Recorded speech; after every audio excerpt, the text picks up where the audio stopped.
कृषक बंधु मानू इफ्को किसान ओडिशा तरफरु सादर नमस्कार। आसंतु जानिबा आगामी सप्ताह पई कृषि संदेश पाणीपाग अनुसार ओडिशा रे समस्त जिले में प्रबल वर्षा होइछि। आसंता सप्ताह रे सर्वोच्च तापमात्रा 35 डिग्री सेल्सियस और सर्वनिम्न तापमात्रा 25 डिग्री सेल्सियस रहिबो। आसंता सप्ताह रे स्थाने स्थाने स्वल्परु मध्यम धरणर वर्षा हेबार संभावना रहिछि। छिड़ा होइथिबा फसल रे जलसेचन, उद्भिद सुरक्षा पदक्षेप एवं सार प्रयोग कार्य करंतु। फसल क्षेत्र रे जल स्थगित न हेबा पई पर्याप्त जल निष्कासन पई व्यवस्था करंतु। डाली, मका एवं पनीपरिबा क्षेत्रु अधिक जल निष्कासन करंतु। गत सप्ताह रे ओडिशार केतेक अंचल रे बन्या परिस्थिति देखा देछि। एही जिल्ला रे फसल क्षेत्रु अधिक जल निष्कासन पई उपयुक्त व्यवस्था करंतु। उच्च एवं मध्यम जमी रे जेउठारे धान फसलर पुनरुद्धार पई कोनोसी सुविधा नाही, प्रबल वर्षा बंद हेबा परे बिरी, मुग, कोळथ, तैलबीज इत्यादि पूर्व रबी फसल बुणिबाकू आरंभ करंतु।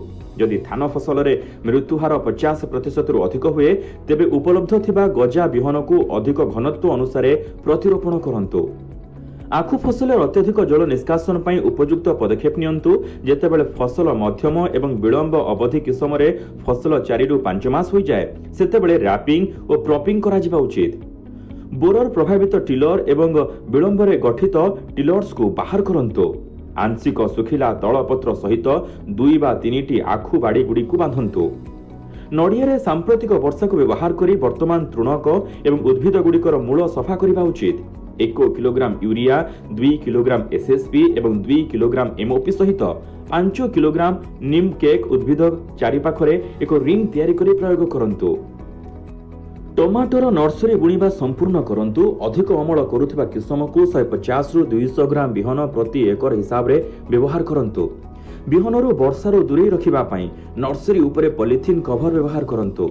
अधिक वर्षा पनीपरिबारे डाउनी मिल्ड्यू आक्रमणर संभावना अछि। जदि यह देखा जाए मेटालाक्सिल 8% और मांकोजेब 64% को 2 ग्राम प्रति लिटर हिसाब रे पानी रे मिसाई स्प्रे करंतु।